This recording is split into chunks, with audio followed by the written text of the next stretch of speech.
আমি আমি শুভেন্দু অধিকারী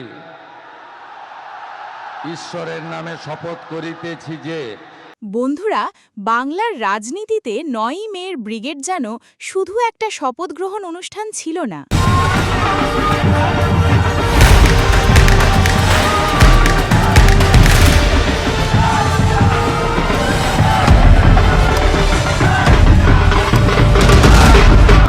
আর সেই মঞ্চে যখন দেখা গেল দুই জনপ্রিয় মুখ মিঠুন চক্রবর্তী এবং জিৎ, তখন থেকেই শুরু হয়েছে একের পর এক জল্পনা।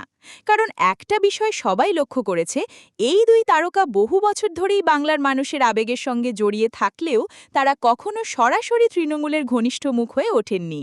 কিন্তু রাজনৈতিক পালাবদলের ঠিক এই মুহূর্তে তাদের প্রকাশ্য উপস্থিতি যেন একটা বড় বার্তা দিচ্ছে। বাংলার সেলিব্রিটি জগতেও কি শুরু হয়ে গেছে নতুন পাওয়ার শিফট? আর এখানেই সবচেয়ে বড় প্রশ্ন উঠছে, এটা কি শুধুই সৌজন্য সাক্ষাৎ, নাকি এর পেছনে লুকিয়ে আছে ঘাটাল মাস্টার প্ল্যান?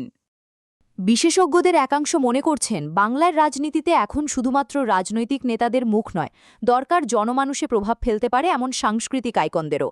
আর সেই কারণেই হয়তো বিজেপি ধীরে ধীরে এমন কিছু তারকাকে সামনে আনছে যাদের জনপ্রিয়তা গ্রাম থেকে শহর সব জায়গায় সমানভাবে কাজ করে। আর যদি আমরা মিঠুন চক্রবর্তীর দিকে তাকাই, তাহলে দেখব তিনি বহুদিন ধরেই বিজেপির প্রচারে সক্রিয়। তার মারবো এখানে লাশ পড়বে শাসানে সংলাপ একসময় বাংলার রাজনৈতিক প্রচারে ঝড় তুলেছিল। কিন্তু এবার ব্রিগেডে তার উপস্থিতি অনেকের মতে আরও গুরুত্বপূর্ণ, কারণ তিনি শুধু অভিনেতা নন, তিনি বাংলার আবেগ। আর আবেগ যখন রাজনৈতিক মঞ্চে দাঁড়ায়, তখন ভোট ব্যাংকে তার প্রভাব পড়তেই পারে। অন্যদিকে জিতের উপস্থিতি নিয়ে তৈরি হয়েছে সবচেয়ে বেশি রহস্য, কারণ জিত বরাবরই নিজেকে সক্রিয় রাজনীতি থেকে দূরে রেখেছেন।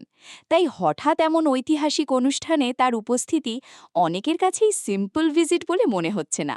সোশ্যাল মিডিয়ায় ইতিমধ্যেই অনেকে বলছেন, এটা কি তবে ভবিষ্যতের বড় ইঙ্গিত? এবার আসা যাক কোয়েল মল্লিককে নিয়ে তৈরি হওয়া বিতর্কে।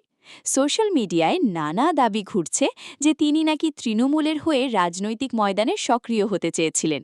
তবে এই বিষয়ে নির্ভরযোগ্য ও নিশ্চিত তথ্য এখনও প্রকাশ্যে নেই। তাই গুজব আর বাস্তবের মধ্যে পার্থক্য রাখা খুবই জরুরি। কিন্তু একটা বিষয় পরিষ্কার, বাংলার দর্শক এখন তারকাদের শুধু সিনেমার পর্দায় নয়, রাজনৈতিক অবস্থান দিয়েও বিচার করতে শুরু করেছে। আর এখানেই তৈরি হচ্ছে সবচেয়ে বড় নাটকীয়তা। বাংলার সিনেমা, রাজনীতি আর জন আবেগ, এই তিনের মিশ্রণে তৈরি হচ্ছে এক নতুন অধ্যায়, যেখানে একজন অভিনেতার একটি মঞ্চে উপস্থিতি পর্যন্ত হয়ে উঠছে ভাইরাল রাজনৈতিক বার্তা। কিন্তু প্রশ্ন এখনও রয়ে গেছে, এটা কি শুধুই শুরু, নাকি আগামী দিনে আমরা আরও বড় চমক দেখতে চলেছি? কারণ বাংলার রাজনীতিতে একটা কথা খুব জনপ্রিয়, যা দেখা যায় তার আড়ালেই লুকিয়ে থাকে আসল খেলা।